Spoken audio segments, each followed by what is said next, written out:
Here they come again, the brave ones. Another Halloween night, and the kids are back, here to prove their fearlessness. The old house floorboards creak beneath their sneakers. Only half an hour until midnight, so I have to work fast. I start with their flashlight, blowing lightly against it so that it flickers. But this inspires little more than a nervous giggle. 15 minutes until midnight, time to take things up a notch. I hover up to the ceiling and will my body into flesh. My every nerve is on fire, but they've given me no choice. I force drops of blood to trickle out my nose. But the boys below don't notice. I knock against the ceiling, but they won't even look up. I thought this place was supposed to be haunted. What a joke. Yeah, it's scarier looking at your face. Ha ha, you're so funny. Guys, keep going. 5 minutes until midnight. I'm running out of time. With the last of my strength, I scream. So loud that they finally turn to look up at me. I like to think I put on a good show. I sway on an invisible noose, and the blood flows freely from my nostrils now. A couple of drops hit a skinny one with a crew cut. The boys scream and run into the night, just in time. Move!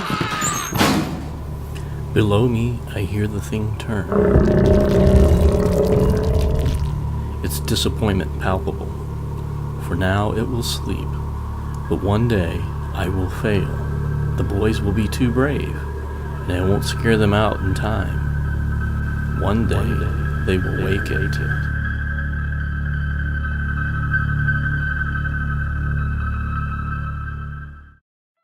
The Owl Across the River. Made and narrated by Lance Beyer from the Digital Media class at the Perryville Area Career and Technology Center. On a chilly yet calm night, a group of teens were hungry for an adrenaline rush, but they asked themselves how to achieve such a task. Finally, one of them admitted, "Oh, I know.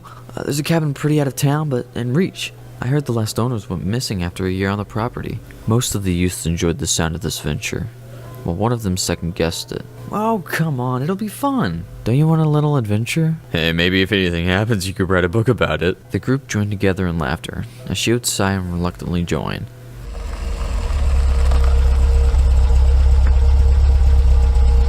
Now at the midpoint of 11, the teens make it to the dirt road, covered in leaves but still passable. They'd then be halted by a small wooden bridge that dropped over a calm river. The group would leave the car to walk on farther. Before even taking the first step onto the bridge, an owl was heard from across the river. The sound would halt the teens, the creature sounding more like a wound of unfortunate souls bound together. The so-called tough guy of the group would push from the back, telling them to stop wasting time, let's go. Finally, after crossing the bridge, they could see the cabin. From a half a mile away, you could see the dust and cobwebs, and that excited the boys. Every other step would call back to the owl, whose presence was still noticeable with its glimmering voice. From that point, the story goes missing. Yet just a week later, the local papers would display 4 missing teens. For then, the cabin would be crowned a story of the owl across the river.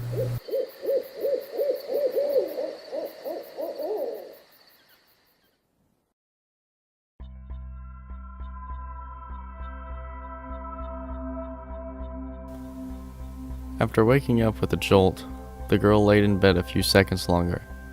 Reaching over to switch on her bedside lamp, she tried to remember exactly what had stolen her sweet slumber away. When she couldn't, the brunette swung her legs over the side of the bed and heaved herself up. Checking the time on her phone, she snorted when she saw it was midnight, the witching hour. Knowing that sleep would only evade her, she left the bedroom for the kitchen, a good cup of coffee on her mind. As she passed by the front door, a chill spread like liquid fire down her spine. It's only winter, she told herself, focusing again on the coffee plan. Measuring out scoops, water, and preparing her cup kept her occupied, but as the dark liquid boiled, she had nothing left to keep her mind from wandering off. The chill returned, and she couldn't help but glance behind her to the front door. It stood there innocently enough, just like always. The deadbolt was still in place, but she could see nothing amiss with it. Turning back to her coffee, she did her best to forget about the feeling. With her cup in hand, she started back towards her bedroom. As she walked by the front door, she decided that a quick glance out the peephole would help calm her restless mind. The chill worsened with each step she took towards the door and further away from the safety and warmth of her blankets. She pressed her empty hand against the cold metal door and took a deep breath before leading her eye to the peephole. At first, she could only see an inky blackness and somehow seemed to swirl in itself. When she blinked in surprise, the void melted away. She wished it hadn't. In its place, there stood what she could guess was only once a man. The limbs were long and inhumanly awkward, with bulky joints branching off into several arms, not unlike the branches of a tree. The creature was draped in a black suit, somehow making the thing more nightmarish to her. The icing on the proverbial cake, however, was that passed as the hellish thing's face. It was as though her mind blurred the ghastly visage to spare herself the shock and horror. She shoved herself away from the door with the hand still pressed against it. The scalding mug of coffee fell, the liquid burning her bare legs as she fell backwards and tried to crawl away from the door. She knew somehow that her mind hadn't been playing tricks on her. As she walked away from the door, she walked as tendrils as black as the void she saw snake around through the cracks. The girl was trapped between the instinct to flee and the gut feeling not to turn her back on the door. When the door jolted, the urge to flee overcame her and she slipped on the burning liquid and she tried to make it back to her room. She knew deep down that she was trapping herself in a corner, but she had to get away from the door. The girl was halfway down the hallway when she heard the previous locked door crack open. She screamed and slipped into a wall, cracking her chin on it and stunning her. After that, there was only blackness. "Nicole?" A warm male voice snapped the woman out of her trance. As she turned around, she was met with one of her sister's doctors. She nodded, not sure if she should say anything, or even if she could find her voice if she did have something to say. That morning, she had gotten an urgent phone call from the hospital saying that her sister, Lindsay, was there.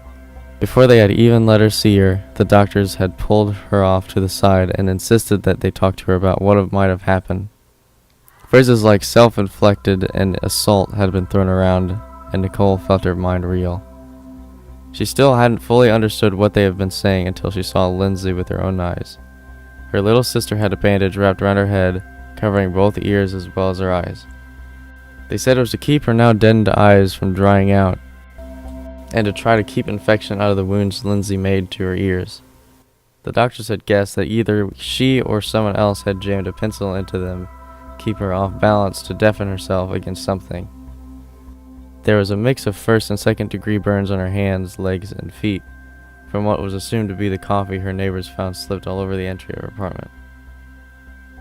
As Nicole walked to her sister's hospital room for the first time, she thought that she had spied a silhouette of a man in the window. That, she knew, was impossible. Her sister's room was on the third story of the hospital.